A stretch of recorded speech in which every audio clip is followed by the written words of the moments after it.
didn't write your resume, but civil rights made somebody read your resume.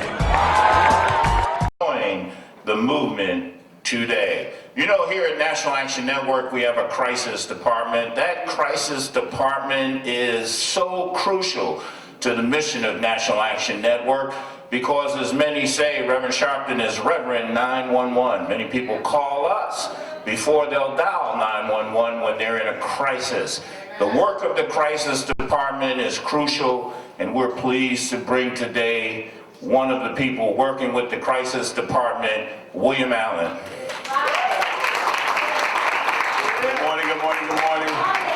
We have started off to an incredible year. I don't know if that's good or bad, but I know this last couple of weeks, we've seen about 150 people here at the House of Justice who needed crisis assistance.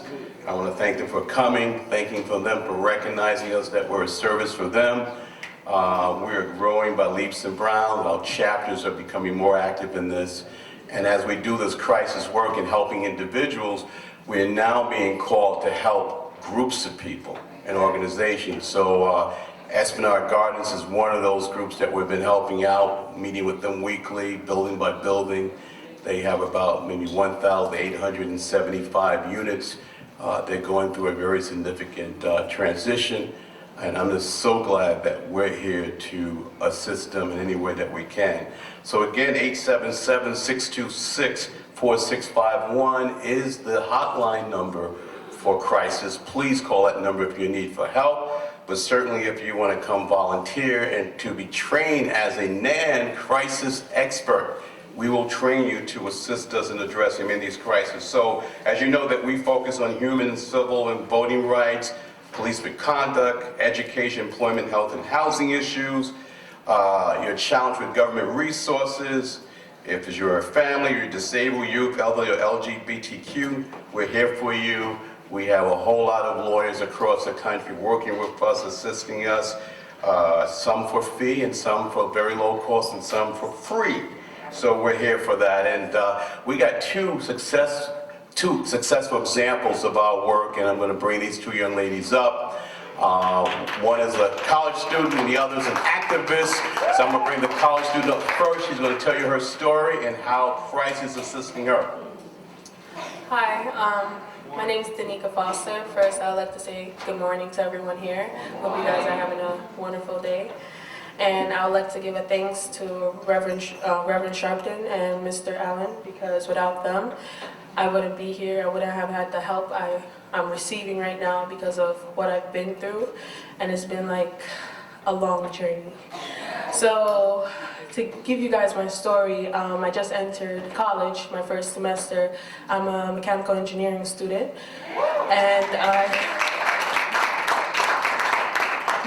And I went to SUNY Canton, 6 hours away from home. Boy, I was mistaken to go there, because my first month I was interrogated for 2 hours by university police. So the story started first when I went home for a weekend to do a root canal. I was medicated, and then I didn't get any sleep going up Monday morning at 3:30 a.m. My busiest days are Mondays too, so I didn't get to finish at 8 p.m. My roommates got into an argument, didn't stop arguing until 1 a.m. in the morning. Didn't finish unpacking until 4 a.m. in the morning to get some rest. And I had a 10 a.m. class. So I woke up for that 10 a.m. class and went there like a regular day. Went to my professor to speak to him about it, and then when I looked back, although I had on my book bag, I thought it was my book bag. I was out of it, I was under medication. So although I had on a book bag that was already mine, it was so light. When I look back, I didn't notice I already had on my own book bag. And when I looked back, I saw a book bag on my desk look exactly like mine. So I mistakenly took it up, brought it back to my dorm, left, and then when I came back, I realized that it wasn't my book bag. So I asked my roommate who was it. They told me it was over there. The book bag was there from over the weekend. I was so confused. I reported it immediately to the resident assistant that I don't know where it came from. And then the next day I saw a girl crying. She said she missed her book bag. And seeing somebody cry, I immediately went, asked her if she's okay. And she described her situation. I said, I know where her book bag is. I don't know where it came from, because at this point, I didn't think that I accidentally took her book bag. I thought I had my book bag with me. And then the next day, the university police called to talk to me real quick, and I gave him a statement, told him the truth that I knew. Then the next day, he asked me, do I need to change up any stories? I said, no, other than the time frame, I had nothing to change. And that's when my world shook. He started saying that my family raised a coward, that he was going to, sorry about this, that I was going to spend up to a year in prison, that he's going to take me into a room and take a mugshot off me. And although I was hysterically crying at this point, I was telling him, I don't know what you're talking about, I don't know what's going on, please, I don't know anything about this, I don't know anything about any money, no nothing. And I was trying to explain to him what was going on, and he's just saying that he doesn't want to hear it. You're a thief. And by next, he said, if I don't return $150 in that girl's hand, then by next week there's going to be a problem. And I'm hysterically crying at this point. I'm telling him I don't know what's going on. I took some medication during that time. I don't know if I mistakenly took it up. So he wasn't hearing me out. He was just saying, just bring that money, come by next week, or there's gonna be a problem. So I told my mom. My mom said, thank you. My mom said, I believe you, and we're going to fight this to the very end.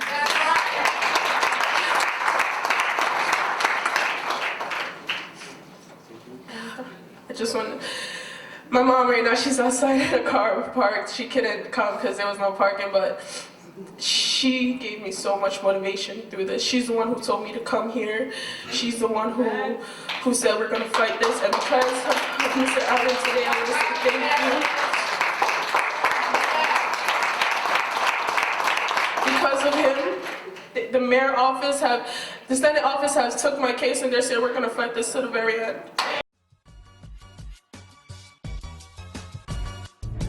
We're back, brothers and sisters. You're listening to the National Action Network Saturday Action Rally, coming to you live on WLIB 1190 AM. We're streaming to you across the country. We're live right here in the House of Justice, 106 West 145th Street. Call somebody. Tell them the action is on the air. If you're right here, I'd like you to get on your feet. If you're at home, put your hands together for the president and founder of the National Action Network, the Reverend Dr. Al Sharpton. No justice. No peace. No justice. No peace. No justice. No peace. No justice. No peace. What do we want? Justice. What do we want? Justice. What do we want? Justice. When do we want it? Now. When do we want it? Now. When do we want it? Now. When do we want it? Now. Hug the person next to you, tell them you love them. Never give up. Never give up.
Choir, give them a big hand. Give them a big hand.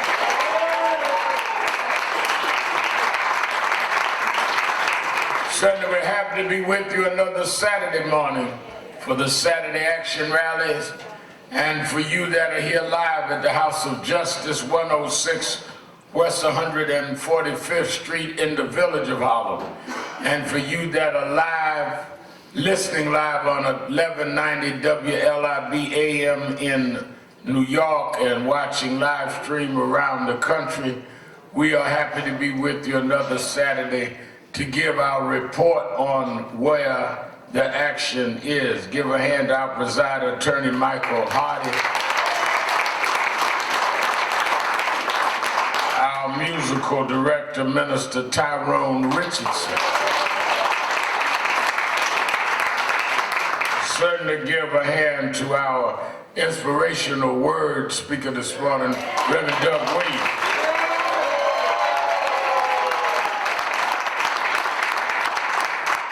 And certainly we're honored that we joined also by the New Jersey State Executive Director of National Action Network, Pastors New Hope and Elizabeth, Reverend Steffi Bartlett.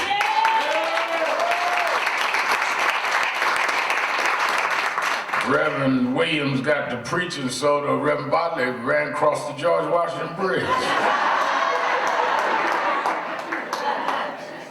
Reverend Williams wasn't got that good Samaritan. I looked up, here comes Steffi Bartlett running through the door shouting and carrying on. We're also happy to have the former congressman from Florida, a great friend and supporter of National Action Network, Congressman Kendrick Meeks in the house. Kendrick Meeks. Let me say that it is King Weekend, and this organization from its founding, and let's welcome our family around the world watching on Impact Television. This organization, National Action Network, since its founding 29 years ago, in our mission statement, corporate papers, is founded on the principles of Dr. Martin Luther King. So this is our real holiday weekend. And the federal holiday is on Monday, but we work all weekend dealing with bringing people to the mindset of what Dr. King was all about. America has a way of distorting holidays. And if you are not careful, they will commercialize you away from the content and the intent of a holiday. I always say, I don't know how Santa Claus got in Christmas and how we reduce Christmas as to what we get rather than what we give in the spirit of Christ. I don't know how the Easter bunny got in Easter. Got nothing to do with no resurrection. And if we are not careful, our children won't understand what Martin Luther King Day is all about. I was looking through the internet early this morning. They got MLK sales. And you must remember now, Dr. King was killed 52 years ago. So young folk 30 don't know anything unless you tell them. And people younger than that, even less. And then I remember when I was a youth at the time, was fighting and marching to get the holiday. They did not want it to be a federal holiday. Ronald Reagan had called Martin Luther King a communist. But because of Stevie Wonder and Congressman John Conyers and Mrs. Coretta Scott King, and they wouldn't let it go, you have this federal holiday on Monday And it is the only federal holiday, not only of an African American, it's the only federal holiday that the person that is named after never held elected office.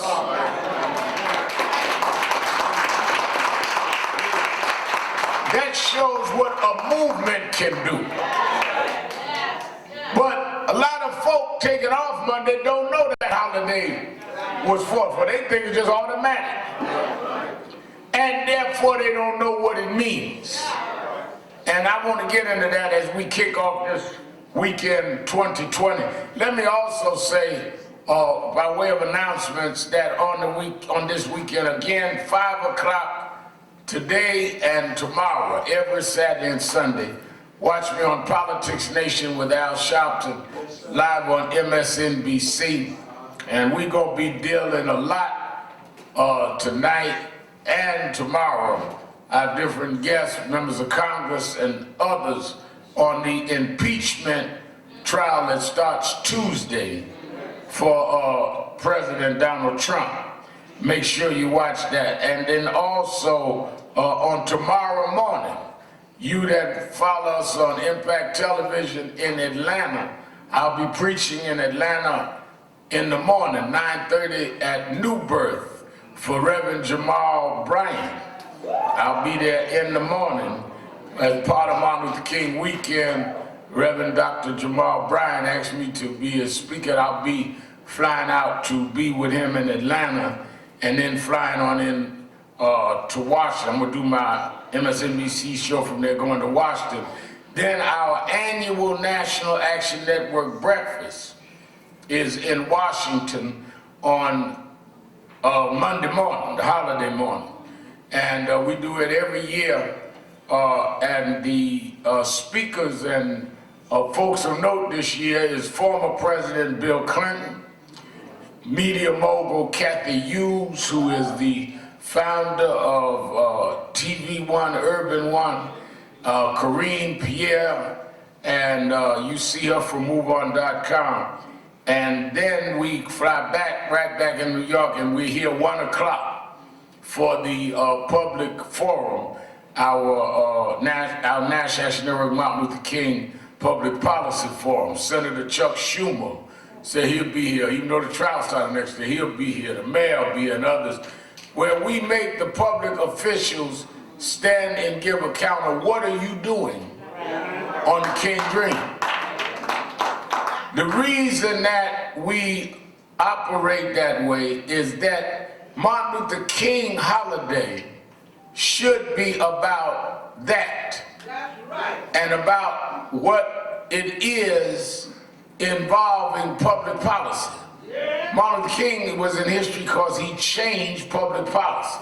That's right. So in New Jersey, our New Jersey chapter, they're having Governor Murphy at New Hope in Elizabeth, at Reverend Bartlett's church, our state chapters of Martin Luther King Day in New Jersey. In Detroit, our chapter, Charles Williams is having it all over the country.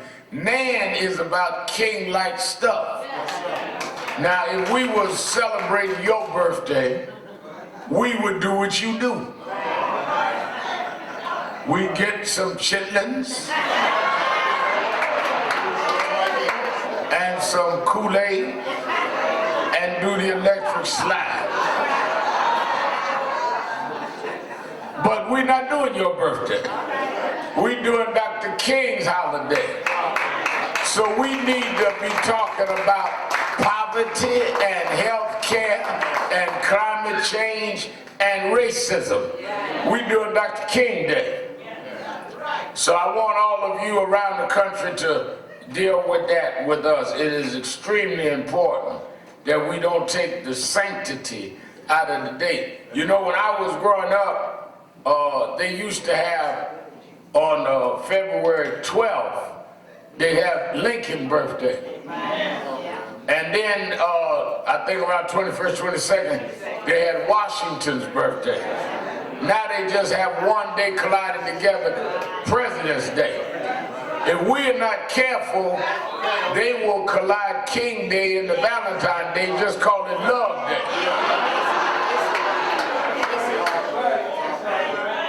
So let's be real clear and definitive about that. About King Day is not just what they make it.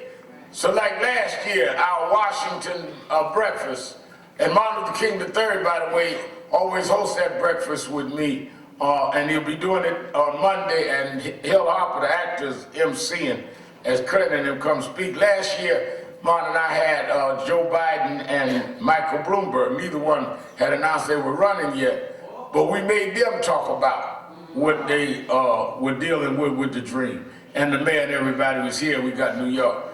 Every year, we want people held accountable.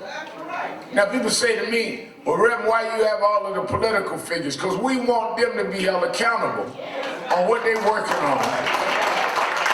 It ain't enough. A lot of folk like to have just folk get up and give their impersonation of Dr. King's speech. We know what Dr. King's speech said. You know, everybody get up, I have a dream. We already heard that. We want to know what those in office that we put in office is doing about the dream.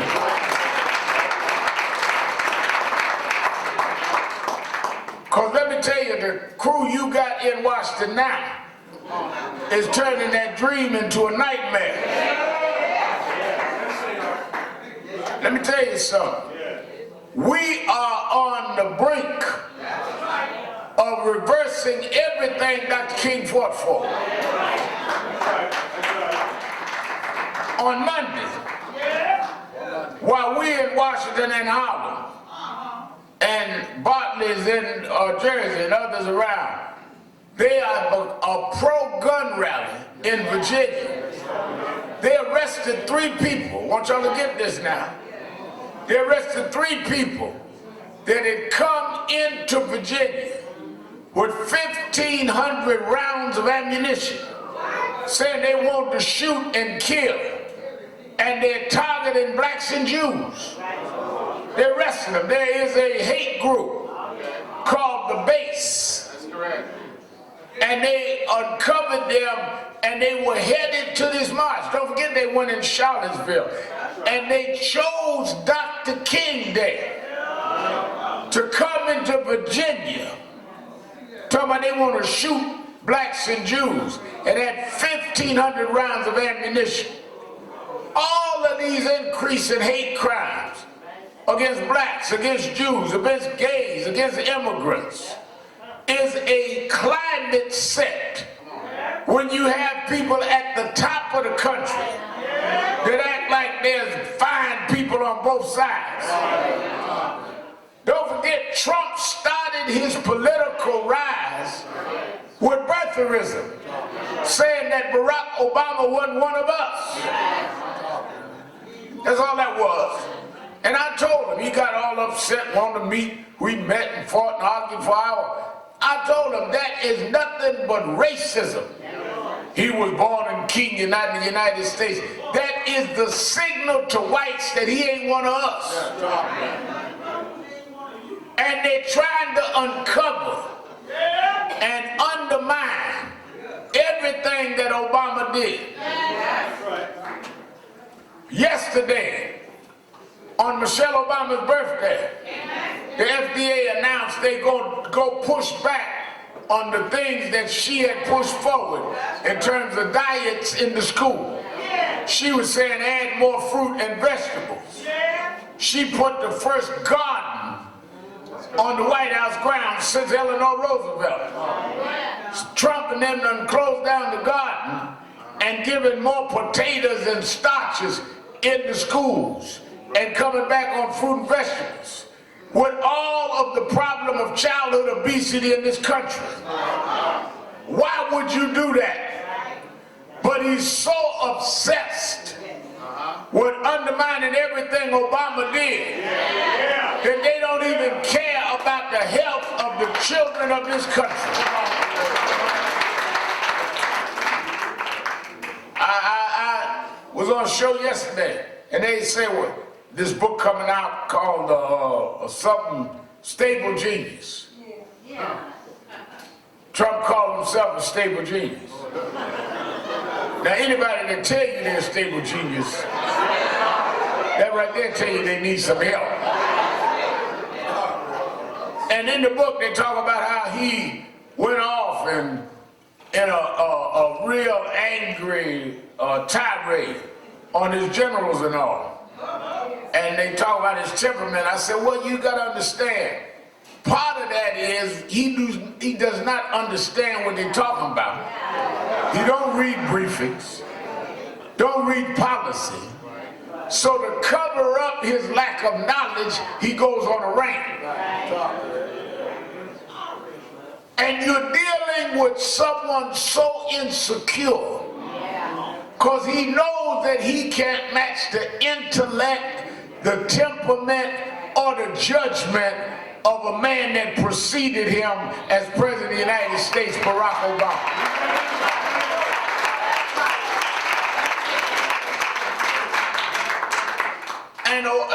And we right here in Harlem, for y'all watch around the country.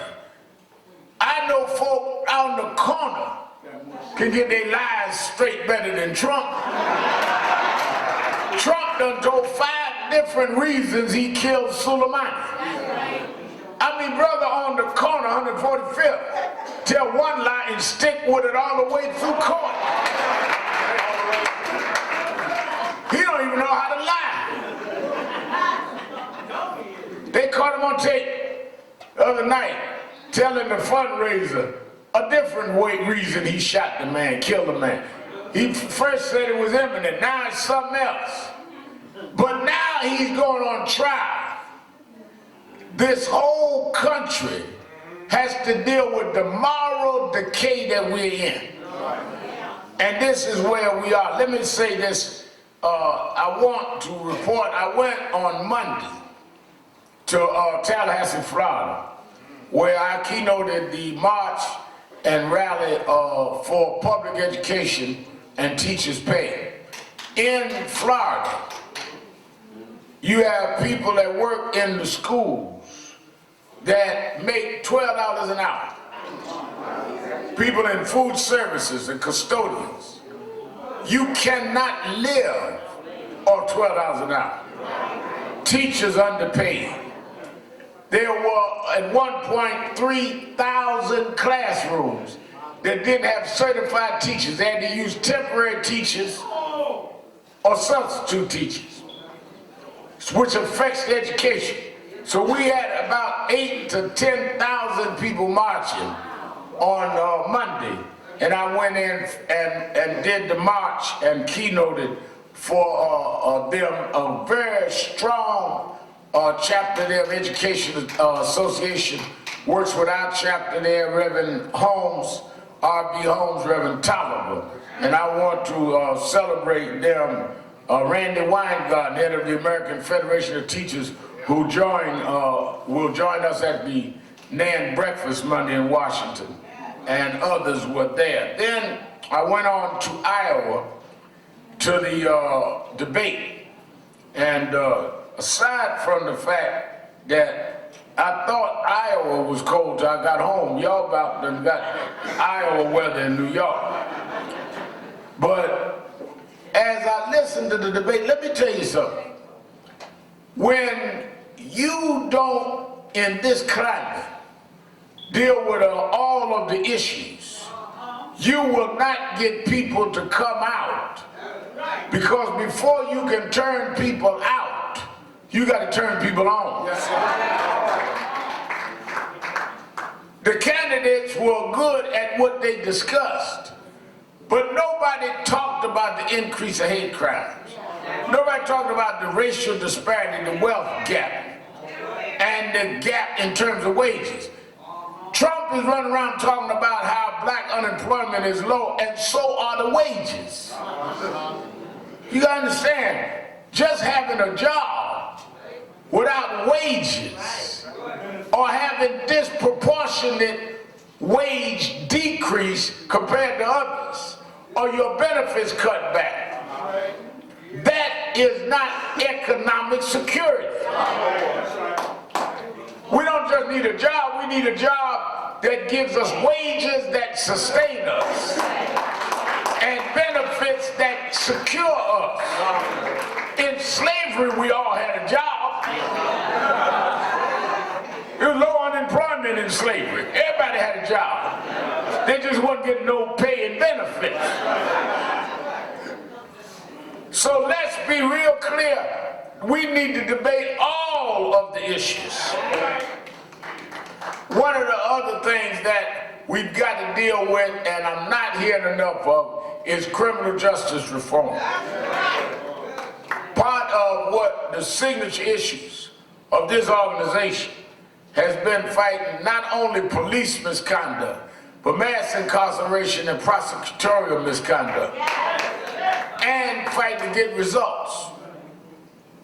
We had the colonel on the New Jersey State Troopers yesterday, thank you, Reverend Bartley, on my daily radio show. They'll be with him on Monday for the King Day Nan, New Jersey. I remember years ago, and he talked about it on the show, when we led the marches down in Jersey about racial profiling. And one day we went out and laid down and closed the New Jersey Turnpike. Some of y'all in New Jersey remember that. And that was because 4 young men left Harlem, was on their way to North Carolina for basketball trial. Troopers pulled them over, and they were unarmed and shot them in the car. Thank God they survived. When they went and searched the car, they thought they had a gun. All they found was a Bible and a sports book. There were 3 of the 4 that were shot in the hospital. And the young guy driving, and his father came to Saturday rally, like here, and asked to see me. They said, well, you can talk to the guy in crisis. He started crying, the daddy. So I said, no, I need to see Reverend Sharpton. I was coming out to go to speak at the original House of Justice on Madison, 125th, and I saw this grown man crying. I stopped. I said, well, what's wrong? He told me they shot my son for no reason yesterday on the turnpike. I said, well, was he doing nothing wrong? Nothing. How do you know? I know my son. I said, they didn't have any drugs in the car. I know my son. And I said, I tell you what, I'm preaching tomorrow in Newark, in Jersey, at Abyssinia. I said, if you meet me there, I'll hold a press conference and demand an investigation. I don't want to go too far because we don't know what it is, but I'll demand an investigation. And I'll say, you meet me at Abyssinia. I wouldn't then go to Zion Hill because when your old pastors have me there, these young preachers don't like older guys coming. You know I was going to take a shot at you with it. But I'm still Holler Williams, by the way. And it started the movement around racial profiling in a direct action way. Because there have been a lot of groups in Jersey that have been dealing with it. And we always have different ways of dealing with things. Nan's way, coming out of the King way, was direct action. So you had groups that had done the legal stuff in the courts. You had people that did the policy stuff. We put feet on the ground. The state of New Jersey would not deal with the issue of racial profiling. So I said, I know how to make them deal with it. If we go out there and close the turnpike, we will have their attention. They said, Reverend, if we go do that, we go to jail. I said, that's the point.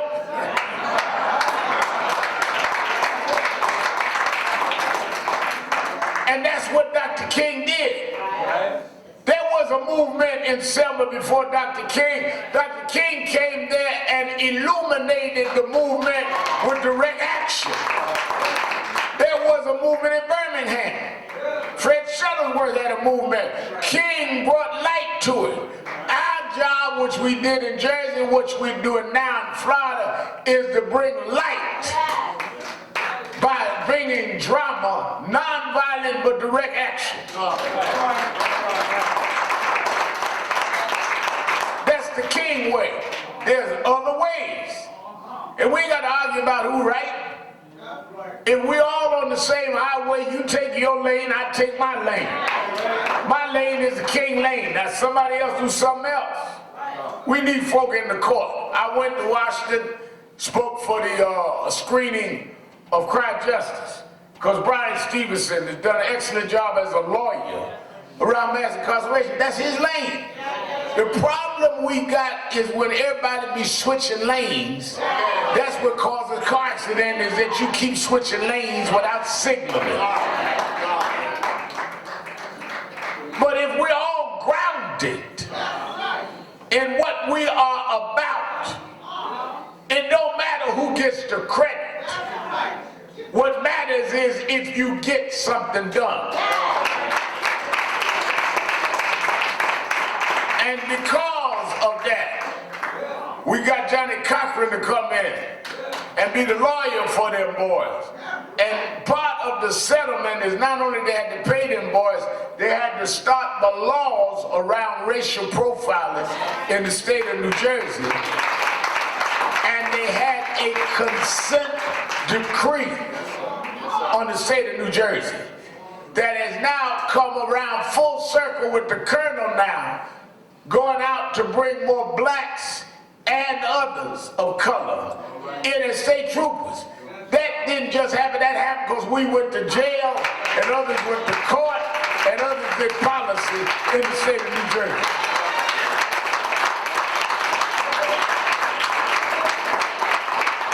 That's the record, that's the truth. And that's what we are continuing to do.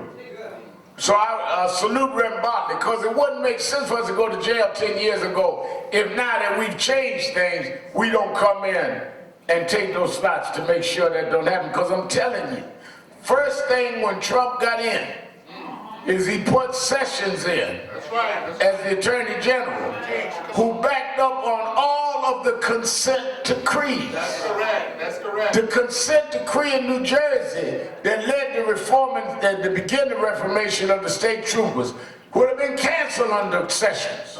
He canceled the ones in around the country, including in Baltimore, the ones going in Chicago. The voter lawsuit that Eric Holder and then Loretta Lynch had a federal lawsuit against Texas to stop them from changing the voter laws, and filed in the state of Texas and North Carolina. When Trump came in and Sessions was Attorney General, they withdrew the lawsuits. One of the tenets of Dr. King's achievements was the Voting Rights Act. They are undermining it right now. Right now. Well, you talking about a long weekend on Martin Luther King's name, what he stood for. They're undermining. This ain't no time to take a day off, it's a time to take a day on.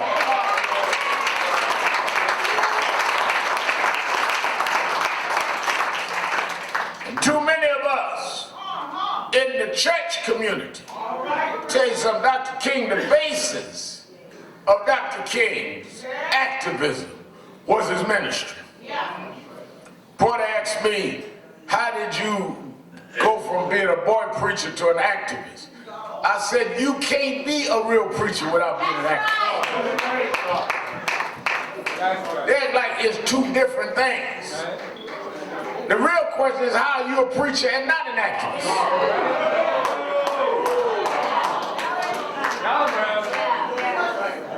If you are preaching and not active, then you are an entertainer and a performer.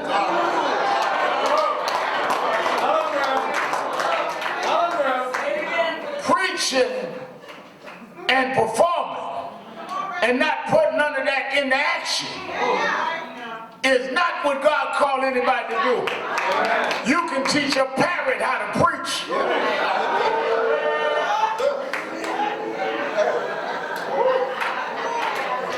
Go to the pet shop, get you a parrot, take the parrot home, tell the parrot, repeat after me, amazing, amazing grace. The parrot will come back, how sweet the sound. Parrot ain't no preacher, it's a parrot.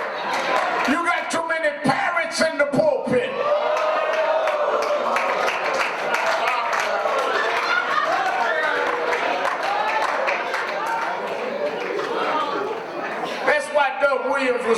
around this morning.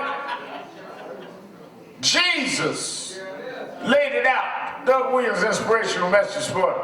When the man come trying to be, he said sarcastic. I say trying to be slick. Say, how you get in the kingdom? Jesus said, well, you tell me, you the learned one. And y'all know that. Y'all got that folk about that right now. I got my DM. I'm a theologically trained preacher. All right. So what you ask me all the questions for? You done studied up 4 years, got you a degree. Tell me how to get in the kingdom. Well, love God, love your neighbor. All right. Jesus said, sound good to me. Check. He said, well, wait a minute. Let me see if I can confuse this guy. Because this guy's out the hood. I listen, William. Born, raised Bethlehem. Come out of Palestine. He don't know nothing. Carpenter's son. So let me ask you something you don't know. You ain't been up in school. You've not been trained. Who is your neighbor?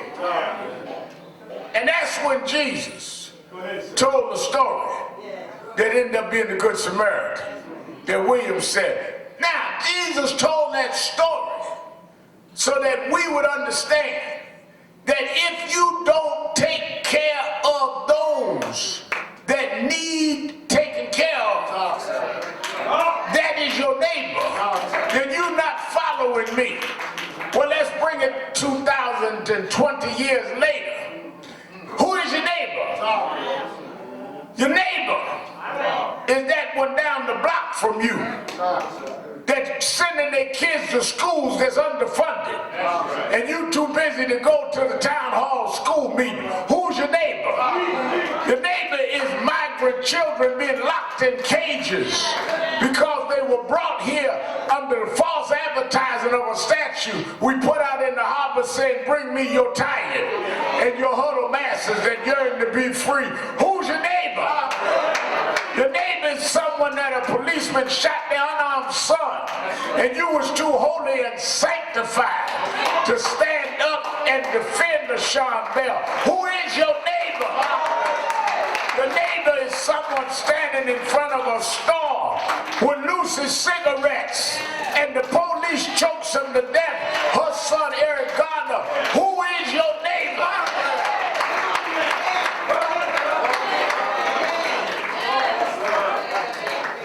I know how many members you got, preacher. I want to know how many neighbors you helped.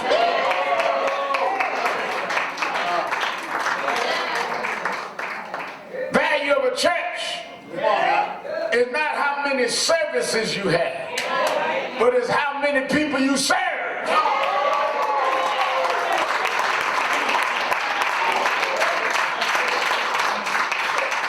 I go to churches. Rem Bartley and choir get up and sing, if I can help somebody, as I pass along. And then everybody go get in the car and leave folk right outside that need help. And drive by them humming these hymns that you don't mean. It's the light of mine. I'm gonna let it shine. Well, then how come nobody on your job know you holy but you? How come nobody on your block know you got religion but you? Shining your light with other lights don't mean nothing. You gotta shine in the darkness.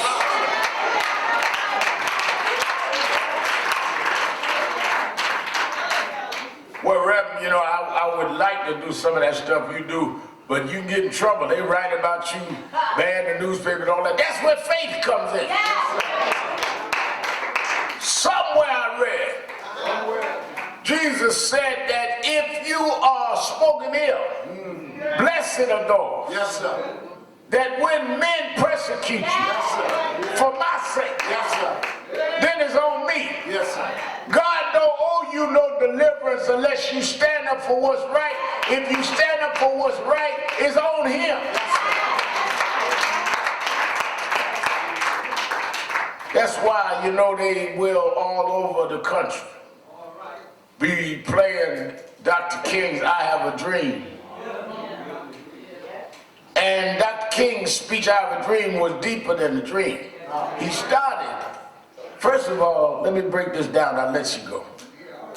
They had this speech, August 28, 1963, at Lincoln Memorial. They had it on the date that Emmett Till had been killed years before. Why did they go to Lincoln Memorial, Reverend Doug? They went to Lincoln Memorial. They could have went to Washington Memorial. They could have went to Jefferson Memorial. Lincoln Memorial wasn't the only memorial in Washington.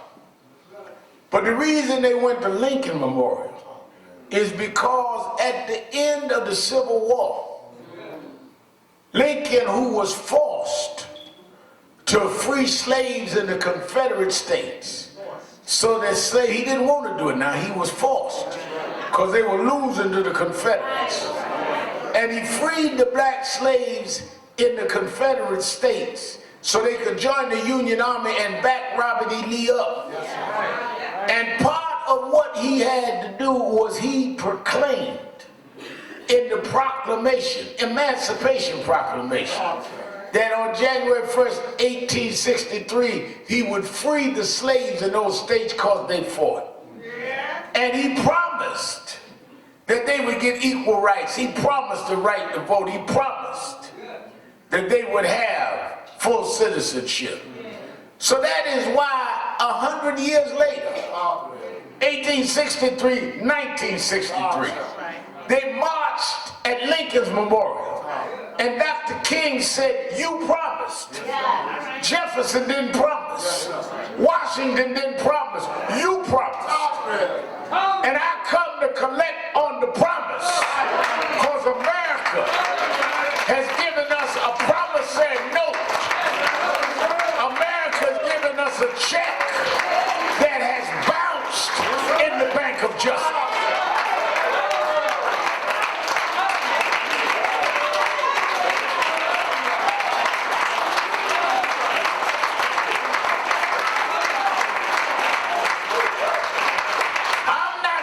Here begging, you promised. My forefathers paid the price. They died fighting the Confederates to save a union that regarded them as 3/5 of a man. You promised that if we picked up arms, that you would respect the humanity God gave us. And then after he brought back the promise and raised the bounce check, he said, but I want you to know it ain't up to you. What you mean it's not up to you? Mahalia Jackson was standing behind him and said, tell him about the dream, Martin. He said, ain't up to you because I still have the dream. Yes, sir. Well, why would he go into a dream then? Why would Mahalia tell him to go into a dream? Because a dream is beyond the reality. The reality was that most of the people at the march, you gotta remember now, I was 63, they came up from segregated states. They couldn't even stop at a restaurant on their way to Washington that would serve them a meal. They had to ride the back of the bus. Reality was one thing, but Dr. King said, I have a dream. I know what I see, but I dream beyond what I see.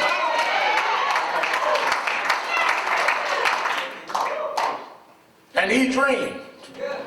He related out that day, y'all didn't keep your promise, but I still dream where my children will live in a nation where they will not be judged by the color of their skin, but the content of their character.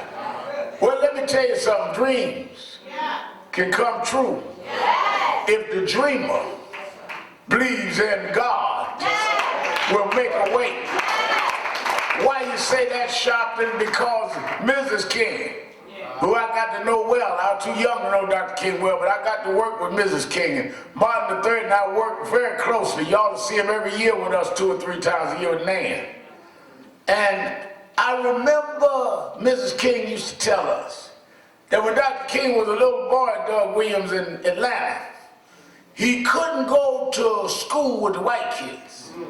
All of the black kids in Atlanta, whether they were middle class or poor, had to go to Booker T. Washington School.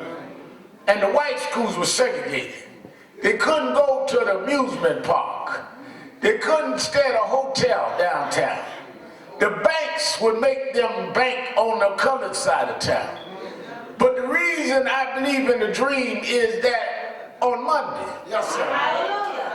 all the schools in Atlanta, Yes, sir. Hold on. all the banks in Atlanta, all the state houses all over this country are going to be closed for a black boy from Atlanta, Georgia that had a dream.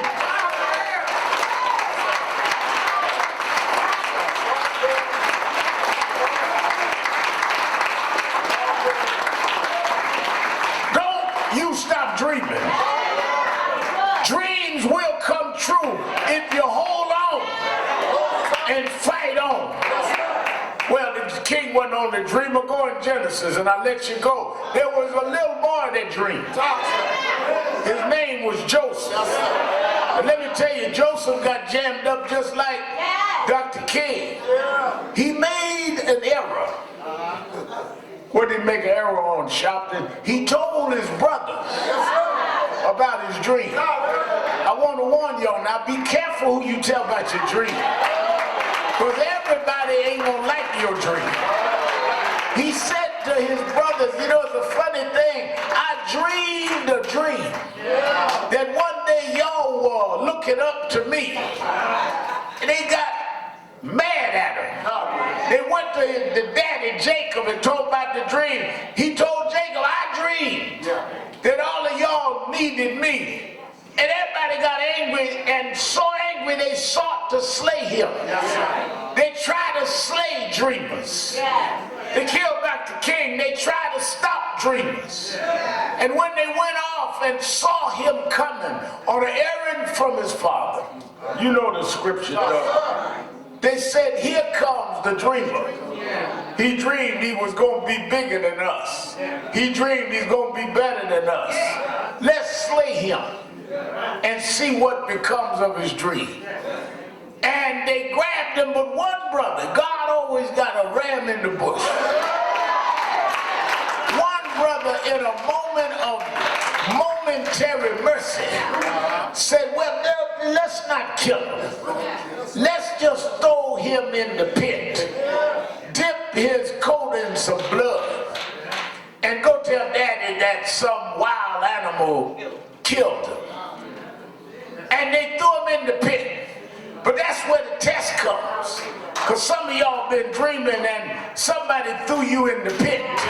Some of y'all had big dreams and big hopes and big plans, but got caught in the pit.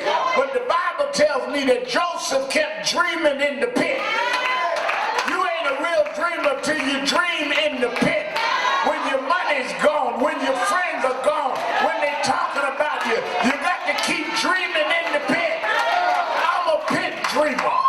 I'm a pit dreamer. I ain't no penthouse dreamer. I'm a pit dreamer.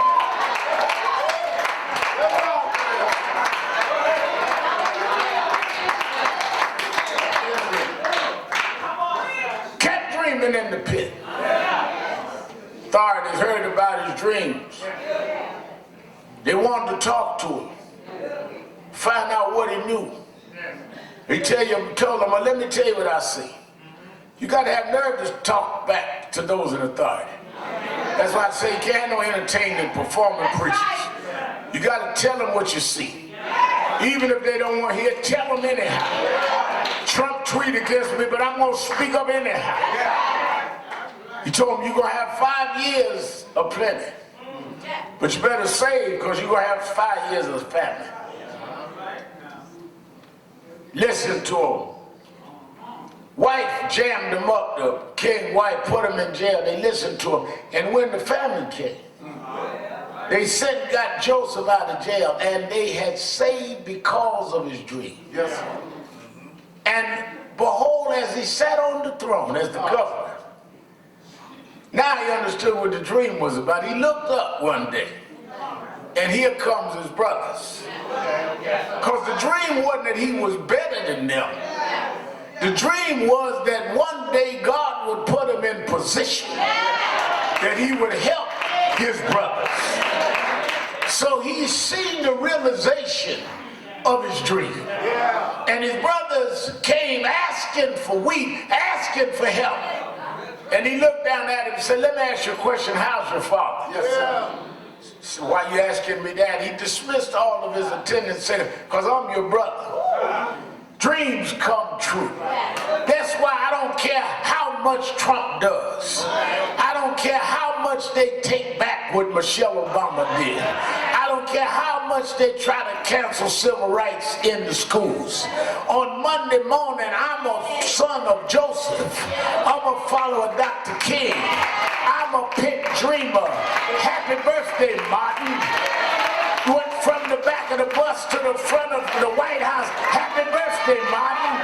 They wouldn't let you go to school, but now the schools are closed. Happy birthday, Martin. They said you were 3/5 of a man. Now you the man of the century. Happy birthday, Martin. Dreams come true. Don't you stop dreaming. Don't you stop believing. Don't you turn around. Weeping may endure for a night, but if you hold on, if you hold out, if you keep on dreaming,